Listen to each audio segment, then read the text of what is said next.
ये लड़की यहाँ पर खड़ा होकर अपने लाश को देखकर रो रही होती है, क्योंकि ये लड़की इसका मर्डर कर इसके हाथ को काट कर कुछ इस तरह से इसके चेहरे पर तेजाब डाल देती है ताकि उसका पति उसे पहचान ना पाए। और यह उसके पति की एक्स गर्लफ्रेंड होती है और यह लड़की रो रही होती है। और अगले दिन इसके पति को पता चलता है तो यह यहाँ पर आता है और यह इस लाश के करीब जाता है और जाने के बाद यह इसको देखने लगता है। और यहाँ पर यह लड़की इसको देखकर भावुक हो जाती है, जिसे अपने पति को छूने की कोशिश करती है, लेकिन यह छू नहीं पाती है क्योंकि यह आत्मा होती है।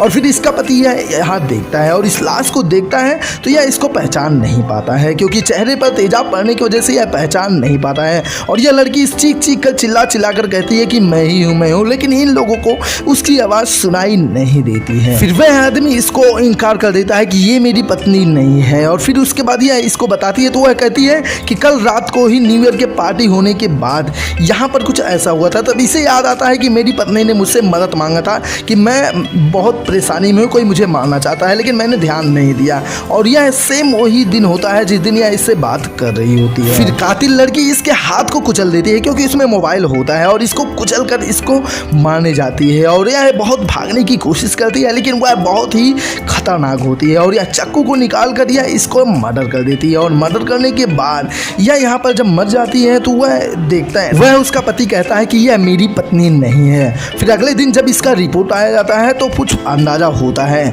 और फिर यह इससे बातें करता है और कहता है कि आखिर इसका चेहरा कैसे पता चलेगा। तो यह कहता है कि कोई स्पेशलिस्ट को बुलाया जाए जिससे चेहरा रिकवर कर बताए कि यह कौन है। फिर यह आदमी सोचने लगता है कि एक दिन मेरे पत्नी के हाथ में कुछ इस तरह से चाकू से कट गया था, जिसकी वजह से वह उसके हाथ पे निशान आ गया था और इस लड़की का हाथ कटा भी है, यानी कि लगता है यही मेरी पत्नी है। चिल्ला